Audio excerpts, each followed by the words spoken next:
కదిలే నది నీవైతే హాయ్ ఫ్రెండ్స్, కడలి గుడ్ మార్నింగ్ ఒడిని ఫ్రెండ్స్. చూడండి ఫ్రెండ్స్, చూపిస్తా దీపావళికి వేసుకోవాలని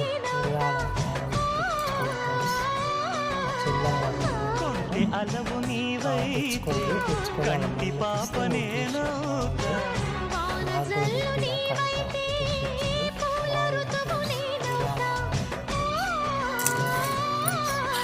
మోగుతోంది సన్నాయి ముద్దు ముద్దుగా విసుకుంది పున్నాగా వెచ్చవెచ్చగా పరవశము పరవరము మరు జన్మకు స్వాగతము ఓ మౌనమా మురిపించకే అనురాగమా ఒడి చేరవే చాలా బాగుంది.